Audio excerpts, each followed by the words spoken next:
I had no idea that it was canceled 2 days before she got on the airplane. She had her bags packed. Yes, that's crushing. She was going to do the last one this year. COVID hits. No, sorry. No. Now you got to wait for 2 years.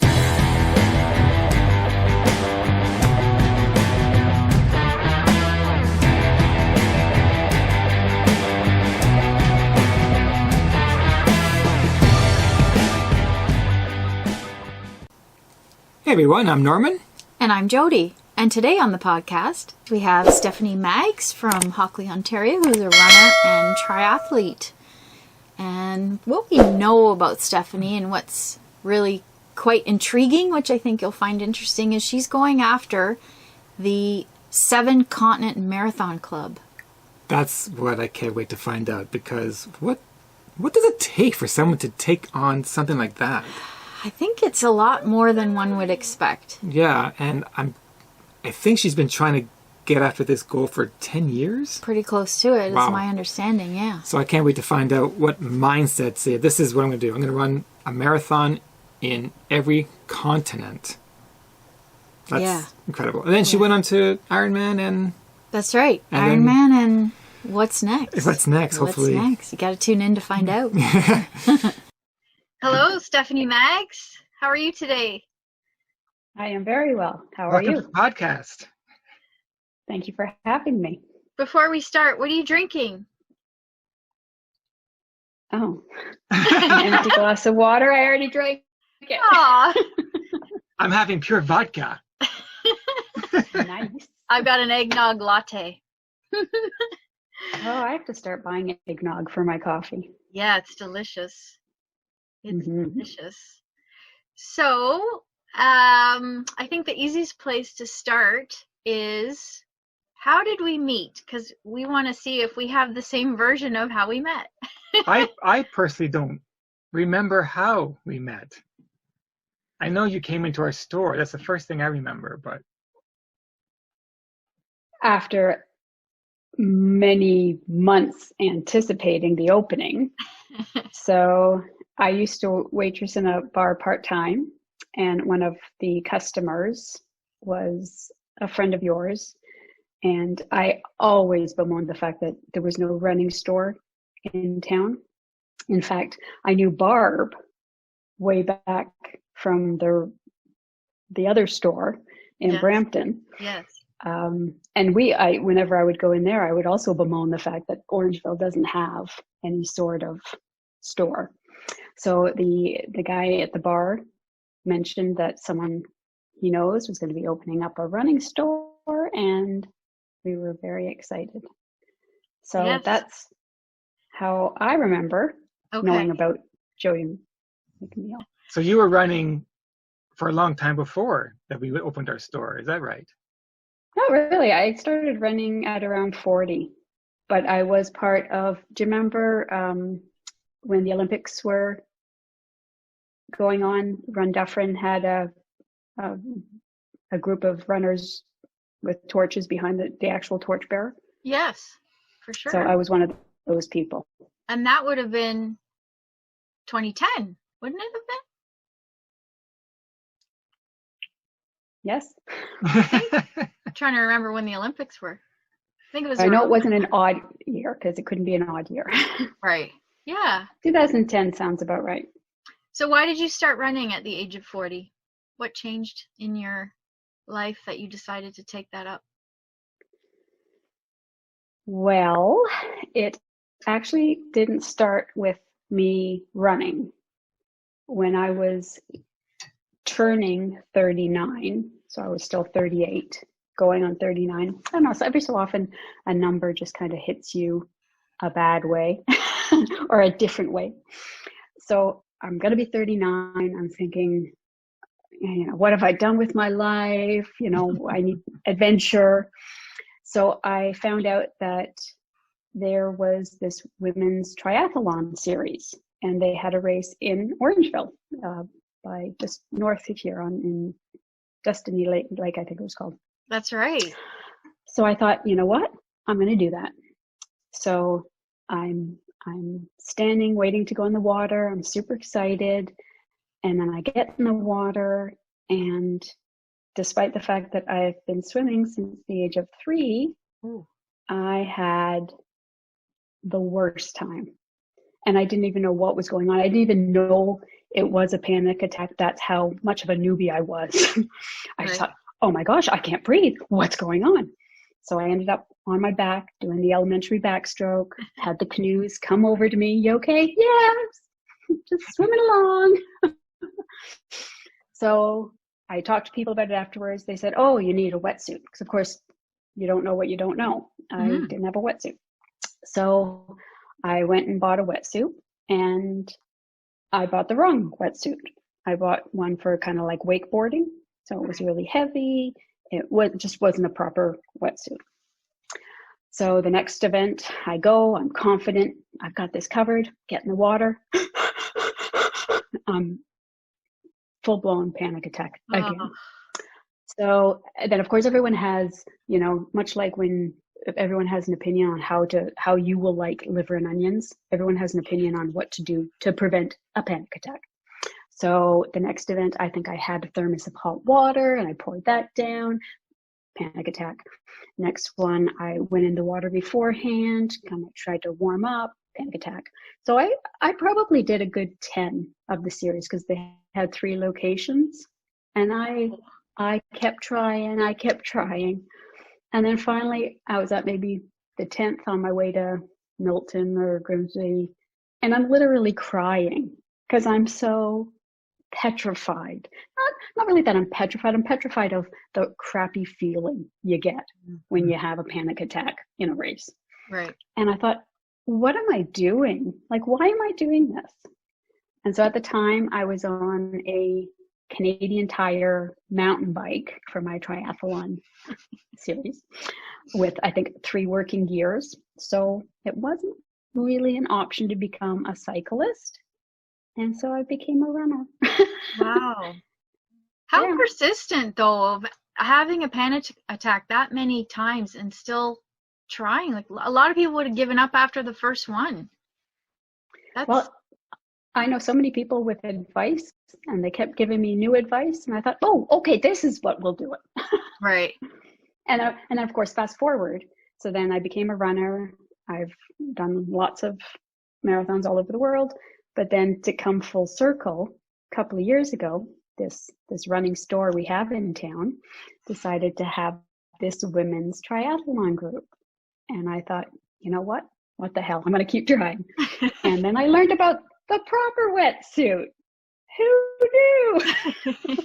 It's funny. All that time, for all those times, not one person asked me, what kind of wetsuit are you wearing? Right. Isn't that amazing? So of course. And talk about full circle, because I've had such issues with running injuries. It used to be I hated swimming, biking was okay, I loved running. And it's now completely flipped. I love my swimming. Oh my gosh, I miss the quarry like nothing right now. Then the biking has always stayed kind of middle of the road, and now running, it's like, yeah, gotta do it. So going back when you got into running, did you immediately go to the marathon, or did you start with 10s and halves, or what was it more the challenge and the marathon that kind of kept you going in that direction? I started with the half, and then I basically went to the Disney Goofy. So I didn't just do a marathon as my first marathon. I did a half marathon the day before. Oh, right. So. Of course, the Goofy. Yeah. So we're starting to see a pattern. Yeah.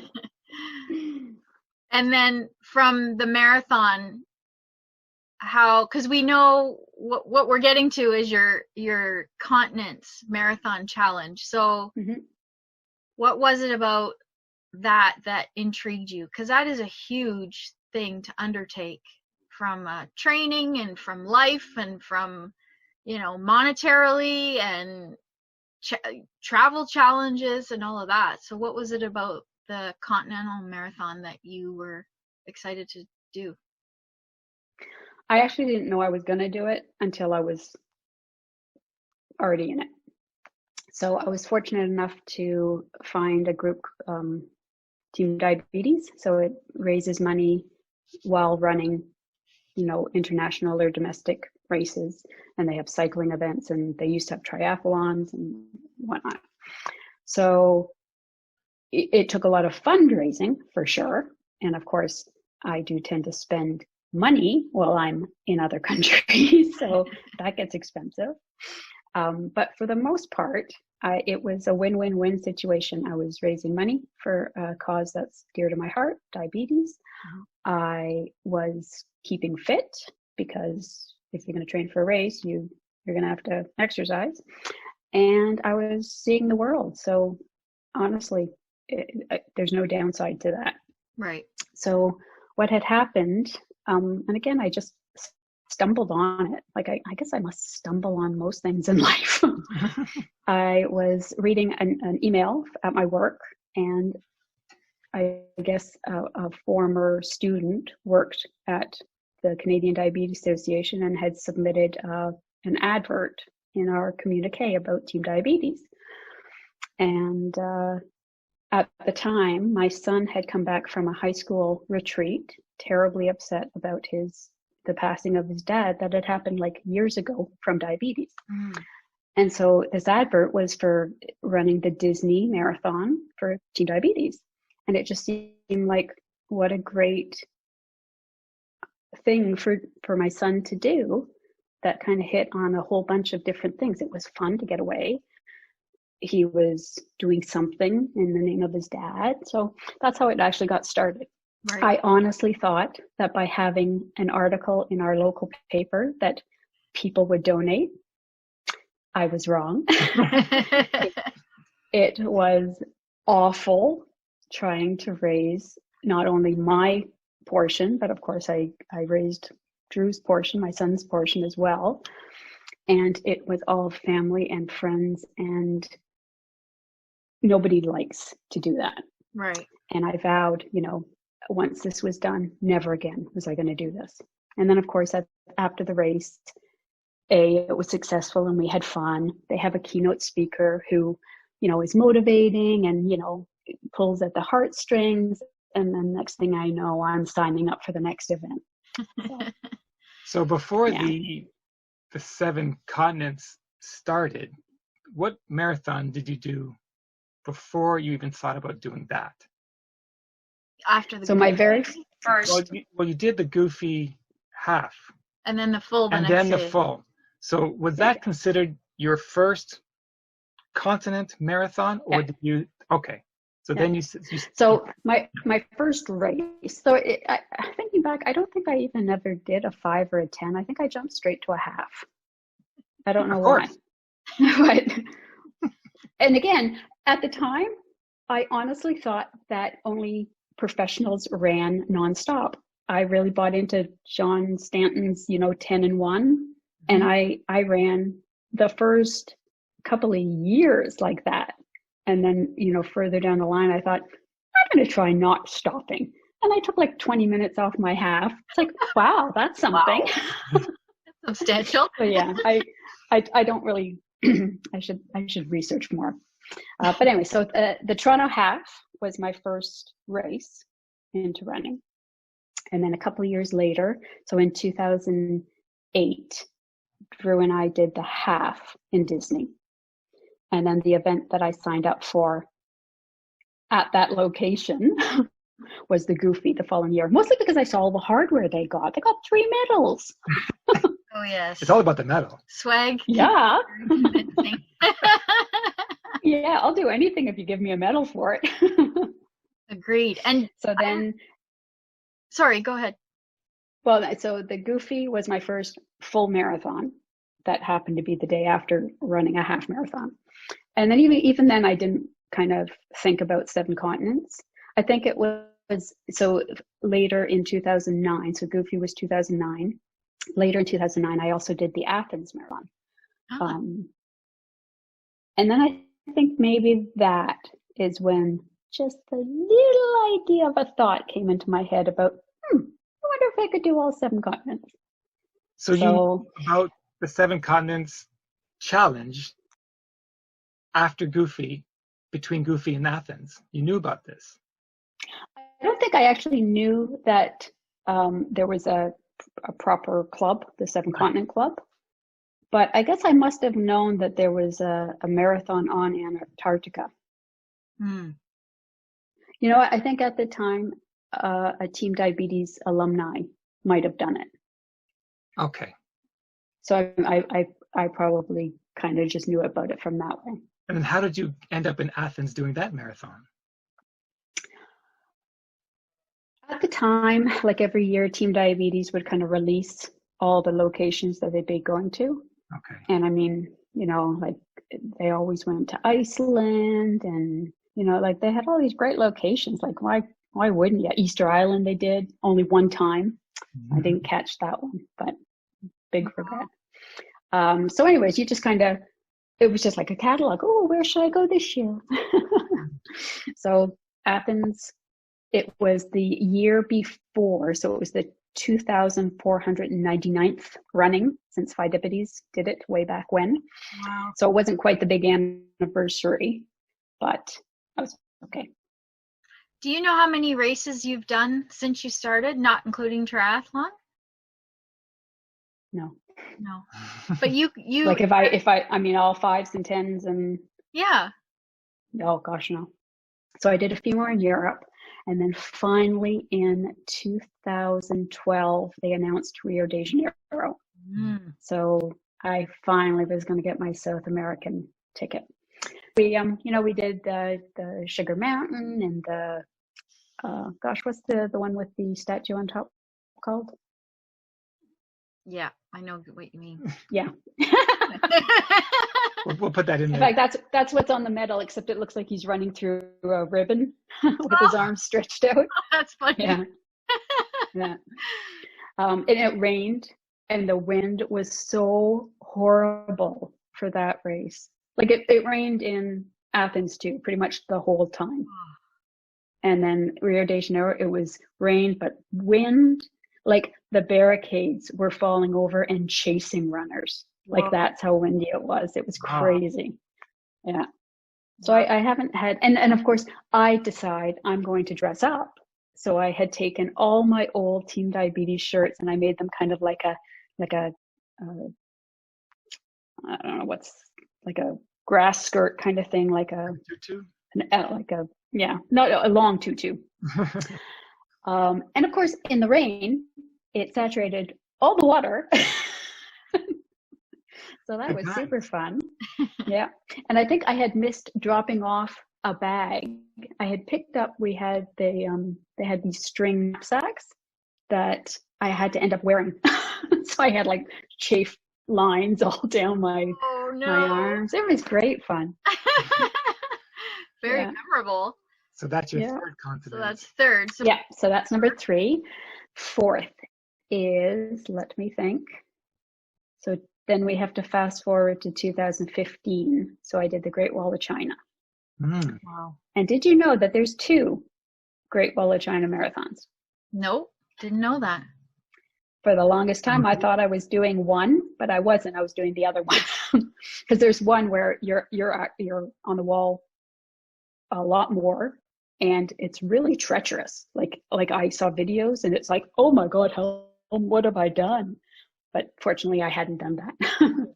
So the one I did, it's the Great Wall. It's, I think, 7K on the actual wall. Mm. So you kind of start, the first 5K is like running up a huge hill. And then you get to the wall and the steps. So you do that, and then you kind of run all through the countryside, and then you come back. And there's a pretty strict time limit. You have to be back at the wall by a certain time, or they just don't let you finish. Wow. So yeah, like lots of pressure, too much pressure. Like, why do I do this to myself? Yeah. And of course, as usual, I went into it injured, so it wasn't like I'm doing this speedy. And you know, you think about the wall as the elevation part, the whole countryside. It's all huge rolling hills. Wow. Like nothing but. Yeah. So anyways, I did manage it in the time limit. And so then you come back on the wall and that's where you finish Right. Cool. at That's the end, really like cool. at the bottom of So Yeah, so that was pretty exciting. you've actually done all of your continent marathons in conjunction with Team Diabetes. Yes. So there must be other people that are also going for the club, right? For the continent club. Not in the marathon. There's actually 2 other Team D people who are doing the half. In fact, we were supposed to all finish it together in Right. 2020, but Yeah, we'll that's get to jumping ahead in We'll get the to story. that.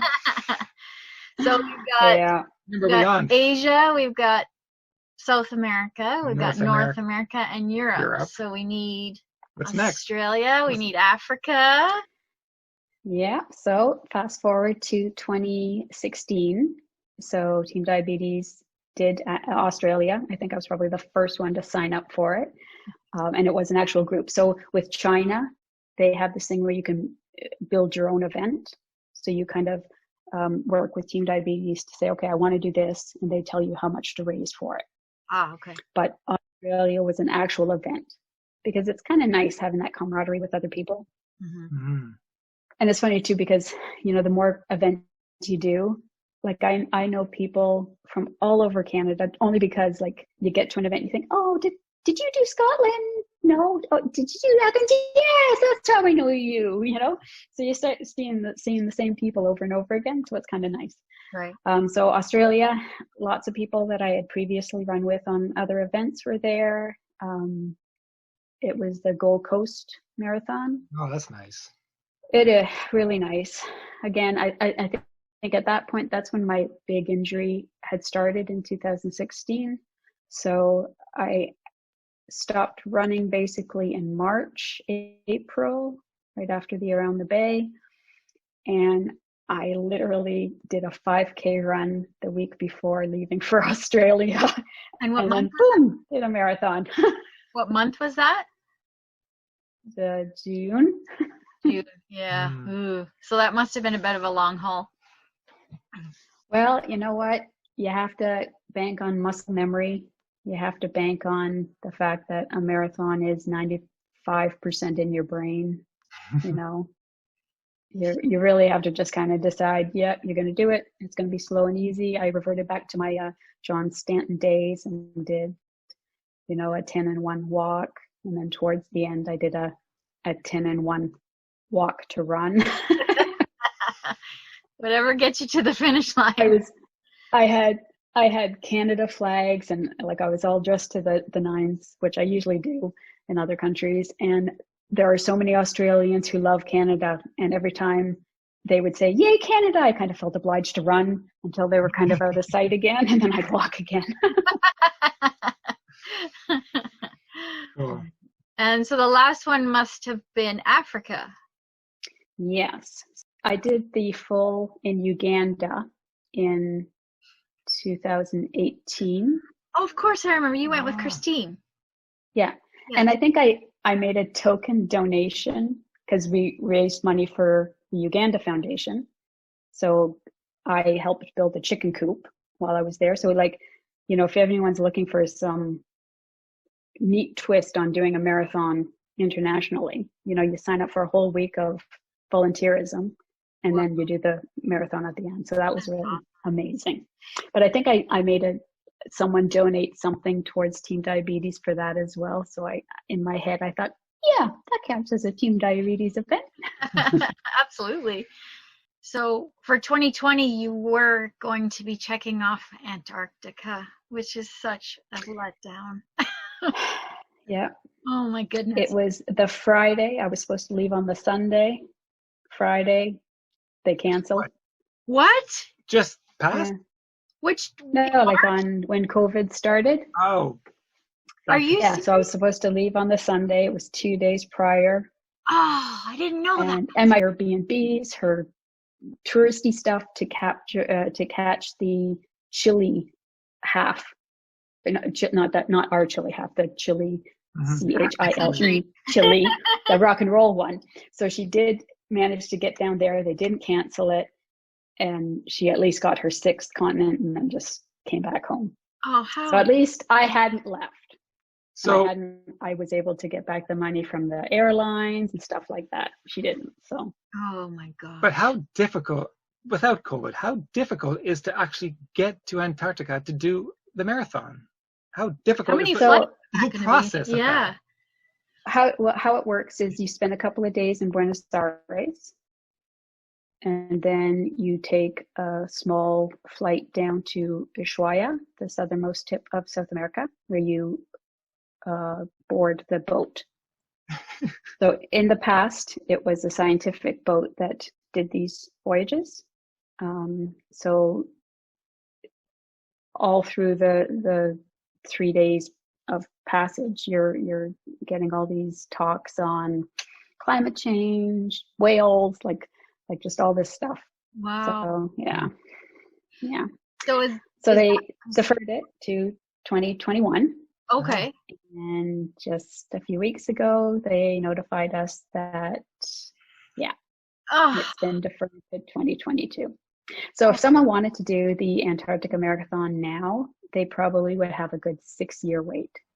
I signed up in 2017 to do it in 2020. Yeah. Wow. Because they can only have 100 people at a time on the continent. 100 total. Yeah. So someone who wants to take on this challenge is basically try to sign up for Antarctica before you even start any other. Yeah, right? And then do all the other ones, and then Antarctica will be ready. Yeah. Is that fair to say? And there's people who do it in like a week. Like how crazy is that? It's taken me like 12 years to do it. Right. They've done the whole challenge in a week. Yeah. I think Isn't that crazy? It's nuts. The jet lag alone. Forget it. So how many people do you know who's even done this?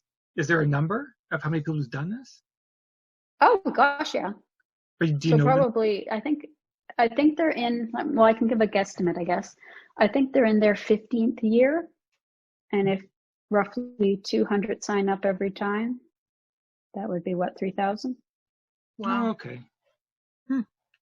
I just thought 30,000 might.